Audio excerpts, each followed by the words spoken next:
You know, there's something peculiar about time that nobody really talks about. We treat it like it's the most obvious thing in the world. Past, present, future, all laid out in a nice straight line.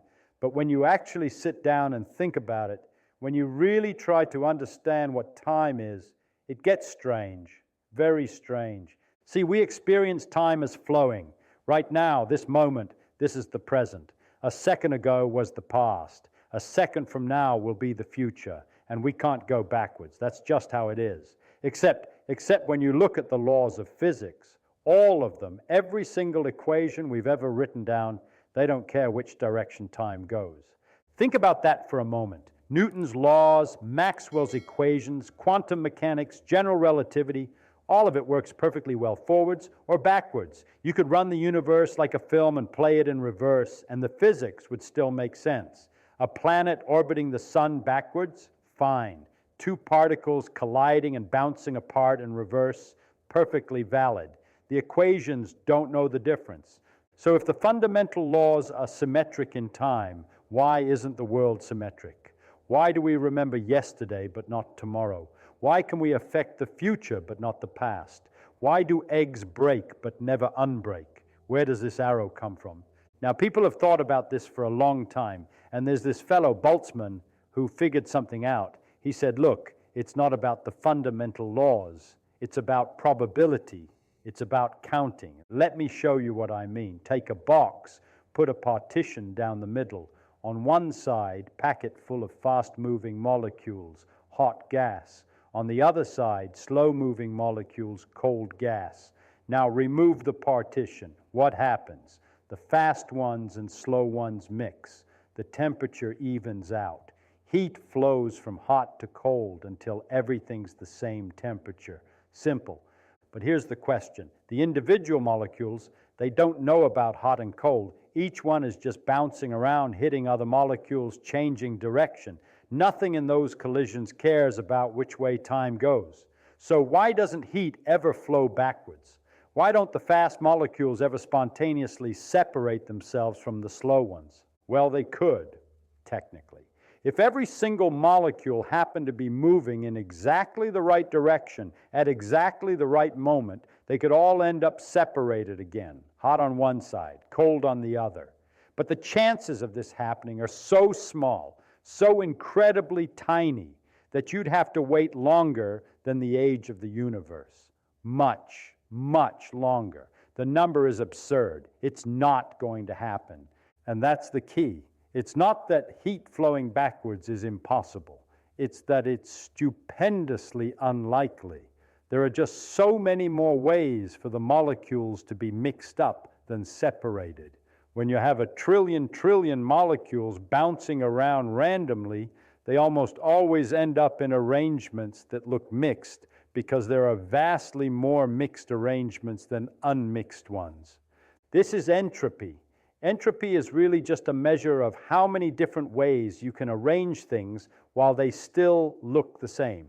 A mixed gas has high entropy because there are billions and billions of arrangements of molecules that all look like a uniform mixture.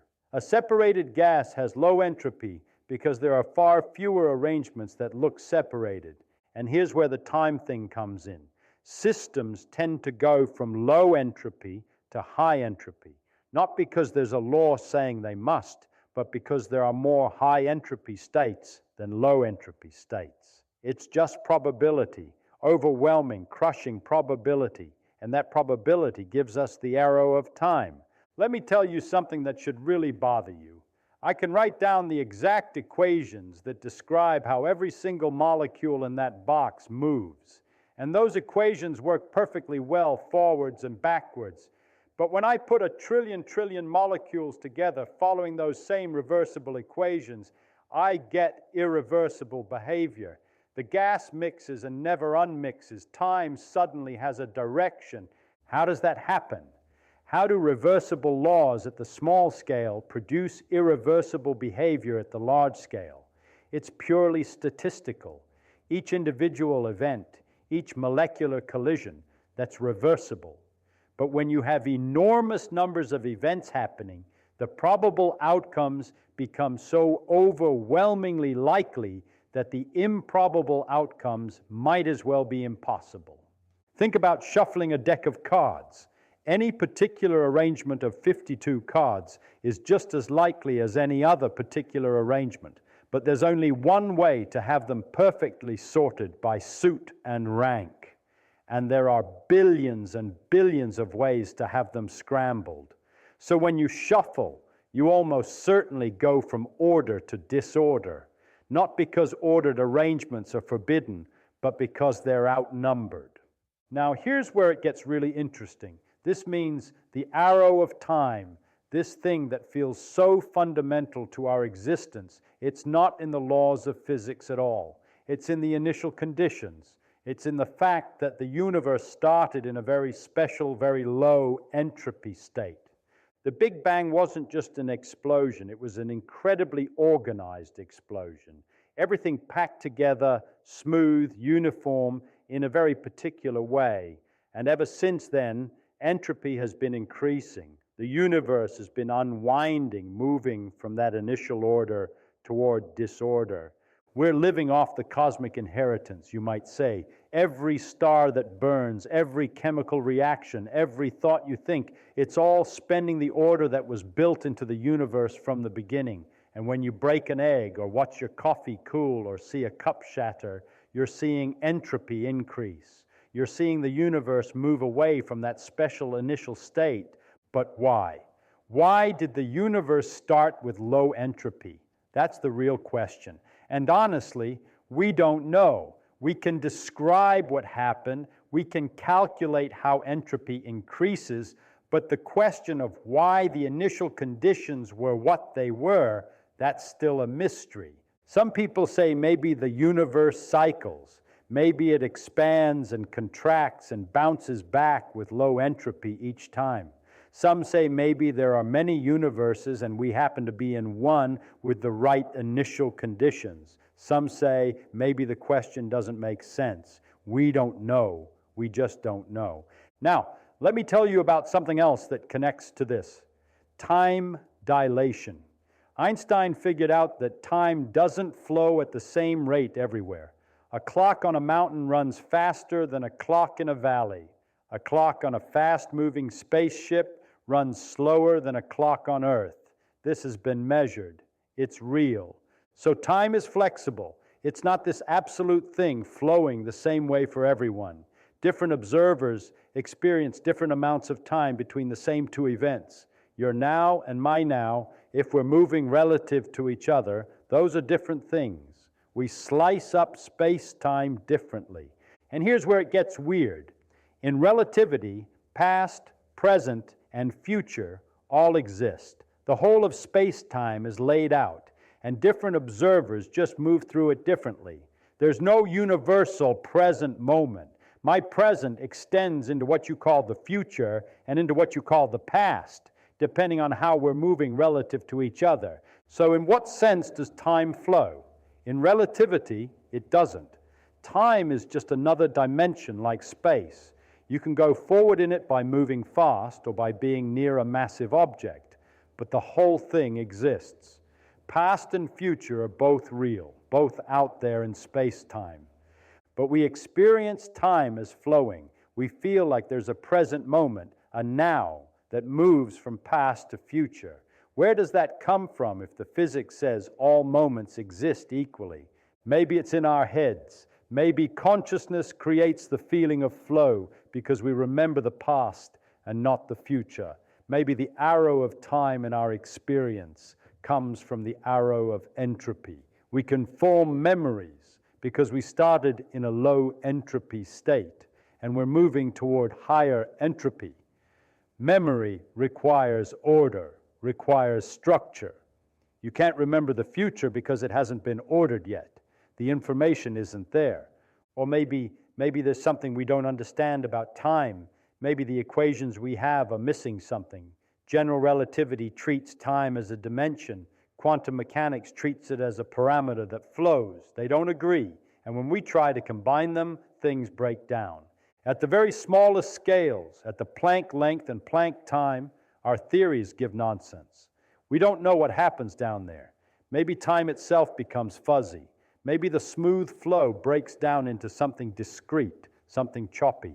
Maybe the notion of before and after stops making sense. Some people think time emerges from something more fundamental, that at the deepest level there is no time, just some other structure that looks like time when you zoom out to larger scales. Like how a smooth surface is really made of atoms when you look closely. Maybe time is like that. And then there's this other thing. In quantum mechanics, the future affects the past. Sort of. When you do a measurement, the wave function collapses. And you can set up experiments where it looks like the measurement you're about to do affects what happened earlier. Not causally, not in a way you could use to send messages backwards. But the correlations are there, and they're weird. I worked on this stuff with positrons. A positron is just an electron going backwards in time. That sounds crazy, but it's how the math works. When you calculate what happens in particle interactions, you get the right answer by treating antiparticles as particles moving backwards through time. The diagrams have arrows pointing both ways, and it all works out. Does that mean they're really going backwards in time? I don't know what really means in this context. The math works. The predictions match experiments. Whether that's what's actually happening or just a convenient way to think about it, I can't tell you. But it makes you wonder, if antiparticles can be thought of as going backwards in time, if quantum mechanics has these strange correlations between future and past, if relativity says all moments exist equally, then what is time? What is this thing we experience as flowing? Here's what I think. And this is just me talking, not proven science. I think time is probably more fundamental than we realize and less fundamental than we think. It's there in the equations, but the equations might not be the full story. The arrow we experience comes from entropy, from statistics, from the special initial conditions of the universe. But the nature of time itself, whether it flows, whether it's discrete or continuous, whether past and future are equally real, those questions are still open. We've learned an enormous amount. We know time is relative. We know it's connected to space. We know entropy gives us an arrow. We know the fundamental laws are time symmetric. But the deep question of what time is, that's still mysterious. And you know what? I find that exciting. It means there's more to figure out. It means the universe hasn't given up all its secrets. Every answer we find reveals new questions. That's what makes physics wonderful. You never get to the end. There's always another layer, always something deeper. The paradox of time is that we experience it so directly, so intimately, and yet we understand it so poorly. We live in it. We are made of it. Every moment of our existence is a moment in time, and we still don't know what it is. We can measure it precisely. Atomic clocks tick away, measuring time to billionths of a second. We can predict how it dilates near massive objects or at high speeds. We can calculate how entropy increases.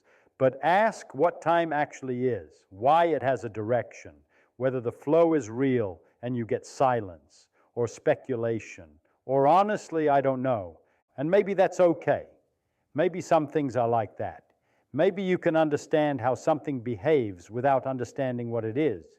We do that all the time in physics. We have equations that work, that predict, that match experiments. And sometimes that's all we've got. But I don't think we should stop asking. I don't think we should be satisfied with just the equations. The question matters. What is time? It's one of the deepest questions we can ask. And someday, maybe, someone will figure it out. Maybe they'll find that missing piece that makes it all make sense. Or maybe they'll find that the question itself was wrong, that we were asking it backwards. Until then, we keep working, we keep measuring, we keep thinking. We try new experiments, write new equations, test new ideas.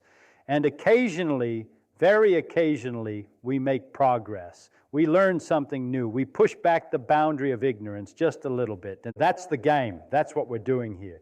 Trying to understand the universe, one puzzle at a time. And time is one of the big ones. The paradox sits there, waiting. Why does time flow? Where does the arrow come from? Is the flow real or is it in our heads? What happened at the beginning to set the initial conditions? These aren't easy questions. They might not have easy answers, but they're worth asking.